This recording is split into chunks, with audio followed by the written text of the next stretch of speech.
Tu t'es toujours demandé comment brûler du gras rapidement, aka atteindre l'acétose rapidement en régime cétogène. Et bien dans la vidéo d'aujourd'hui, je vais te partager 3 points essentiels qui te permettront de passer en cétose et brûler du gras de manière simple, rapide et efficace. Bienvenue sur ma chaîne, je m'appelle Mathilde et pour tous ceux qui ne me connaissent pas, je suis coach sportive certifiée, experte en nutrition, spécialisée dans l'alimentation cétogène. Je poste des vidéos sur YouTube une fois par semaine où je te partage tous mes conseils pour être en meilleure santé physique et mentale, perdre du poids, réguler ta glycémie et arrêter ta dépendance au sucre.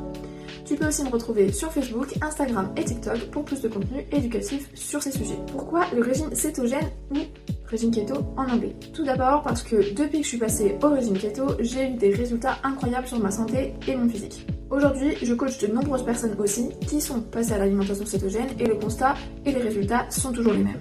Elles ont une meilleure santé métabolique, une meilleure condition physique, une glycémie et une insuline stabilisées, une réduction de l'inflammation chronique et une perte de poids rapide et stable. Un meilleur sommeil, une meilleure énergie et plus de clarté mentale. Le régime cétogène fonctionne comme une spirale vertueuse, mais pour rentrer dans cette spirale, il faut arriver à entrer en cétose, c'est-à-dire faire en sorte que notre métabolisme brûle du gras à la place de brûler du sucre. Et ça, aujourd'hui, dans notre société actuelle, avec notre alimentation blindée de glucides, c'est assez compliqué pour beaucoup de personnes. Mais heureusement, des solutions existent pour faciliter le passage en cétose. Donc, si tu suis les 3 conseils qui suivent, ton passage en cétose se fera rapidement et facilement. Étape numéro 1, faire une activité physique et sportive. Par exemple, 20 minutes de sprint à haute intensité, donc sous le format HIIT, High Intensity Training, ou 45 à 60 minutes de marche ou vélo à un rythme cardiaque plus lent, qu'on appelle le LISS, Low Steady State Cardio. Notre corps a la possibilité d'utiliser 2 sources d'énergie, le glucose issu des glucides, en gros issu de toutes les sources de sucre que l'on consomme, ou le gras issu des lipides. Les glucides sont une source d'énergie rapide et plus simple à utiliser pour notre corps, c'est pour cela que si le corps reçoit des glucides, il va les utiliser en priorité. Le corps peut stocker et utiliser jusqu'à 2000 calories sous forme de glycogène ou de glucose. Cette source d'énergie est donc limitée et il faut constamment approvisionner le corps. Les lipides, eux, sont une source d'énergie lente et peuvent être stockés en grosse quantité. Environ 10 000 calories pour un homme de 70 kg par exemple. Donc c'est une source d'énergie quasiment infinie pour notre corps. En théorie, nous sommes faits pour avoir un métabolisme flexible, c'est-à-dire être capable de brûler du sucre et du gras. Mais la réalité fait que nous consommons beaucoup trop de sucre dans notre alimentation moderne et la plupart des gens ne sont plus capables de brûler du gras naturellement car le corps brûlera toujours le sucre en priorité et stockera le gras. Pour brûler du gras et passer en cétose, il faut volontairement vider les stocks de glycogène dans le corps. Cela peut se faire en adoptant le régime cétogène parce que c'est un régime pauvre en glucides ou alors en pratiquant une activité sportive comme les sprints qui vont directement taper dans les stocks de glycogène pour faire fonctionner les muscles et donc les vider. Pour être sûr de vider les stocks de glycogène, il faut réaliser un effort maximum comme des sprints de 20 à 30 secondes avec 1 à 2 minutes de récupération pendant 20 à 30 minutes. Vous pouvez utiliser le tapis de course, le rameur, le vélo, le but est de mettre un maximum d'intensité.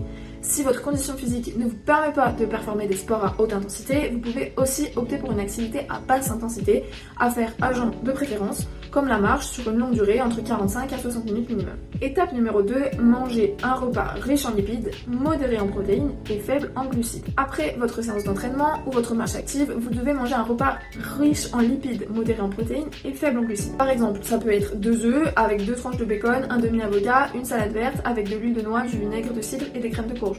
Ça peut être aussi une viande, un poisson gras comme de l'agneau, du porc ou du saumon, accompagné d'un légume. Pour ajouter de la matière grasse de qualité, vous pouvez faire cuire vos aliments dans du beurre de pâturage, du ghee, de la graisse de canard ou de l'huile de coco. L'huile de coco est riche en MCT, Medium Chain Triglycerides. C'est une forme de gras qui va directement être digérée par notre foie et donc se transformer en cétone relativement facilement. Vous pouvez donc l'utiliser en cuisine ou alors le matin dans votre café, c'est ce qu'on appelle un bulletproof coffee.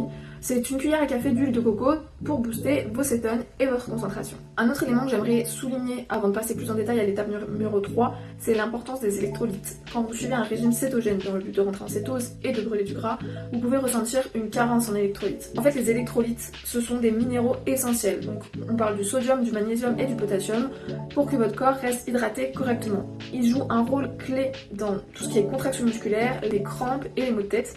Donc, contrairement à ce que l'on pense, boire de l'eau claire en grande quantité ne suffit pas toujours si vous ressentez des symptômes de déshydratation. Donc je vous conseille de vous supplémenter, il existe des électrolytes sous forme de poudre ou alors sous forme de gélule. Vous pouvez aussi faire des boissons maison, mais le dosage en termes de sodium, magnésium et potassium sera moins précis. Vous verrez, vous vous sentirez beaucoup moins fatigué et vous aurez beaucoup moins de symptômes de la keto food. Donc passons maintenant à l'étape numéro 3. L'étape numéro 3, ça va être le jeûne. En fait, pour s'assurer de rentrer en cétose rapidement, il faut s'assurer de laisser une période de jeûne d'au moins 12 heures minimum. Personnellement, j'aime beaucoup le jeûne intermittent, qui est classiquement un jeûne de 16 heures, qui me permet de m'assurer d'être en cétose. En fait, le jeûne accélère la cétogénèse en raison de la réduction des réserves de glucose et de l'activation de la voie des corps cétoniques. Lors du jeûne, le foie utilise l'acétyl-CoA, issu de la lipolyse, pour produire des corps cétoniques, qui sont ensuite transportés par le sang vers les tissus. Et cette voie est particulièrement active en période de jeûne prolongé, lorsque l'organisme ne peut pas utiliser ses réserves de glucose pour produire de l'ATP. Donc la cétogénèse est un mécanisme naturel de l'organisme pour survivre en cas de déficit en sucre, permettant ainsi une production continue d'énergie pour les organes vitaux, notamment le cerveau. Attention, quand vous jeûnez, pensez à rester hydraté, d'où mon petit laïus sur les électrolytes, et buvez régulièrement. Vous pouvez aussi boire du café, du thé ou des tisanes, mais bien sûr sans sucre ajouté. En suivant toutes ces étapes, vous allez rentrer en cétose rapidement. Pour s'assurer de cela, vous pouvez mesurer votre cétonémie tout simplement en utilisant un petit appareil de mesure en prélevant une goutte de sang. C'est le même principe que pour mesurer la glycémie. Ça se fait à jeun tous les matins. L'entrée en cétose, elle varie d'une personne à l'autre, mais en général, à jeun le matin, votre taux de cétone dans le sang devrait se situer entre 0,5 mmol par litre de sang et 2,5 mmol par litre de sang. Au-delà, on rentre dans un régime cétogène strict et thérapeutique qui peut être bénéfique et conseillé pour certaines maladies neurodégénératives. Voilà, maintenant vous savez comment atteindre la cétose rapidement en suivant 3 étapes simples. Laissez-moi savoir en commentaire si vous allez essayer. Pour ne pas rater mes prochaines vidéos, pensez à vous abonner et à activer la cloche. Et si vous le souhaitez, vous pouvez télécharger gratuitement mon guide pour démarrer le keto facilement, le lien sera dans la description. Et si vous ne pouvez pas attendre et que vous vouliez faire une demande de coaching personnalisée, envoyez-moi un message directement, toutes les infos seront dans la description. D'ici là, portez-vous bien et moi je vous dis à bientôt pour une prochaine vidéo.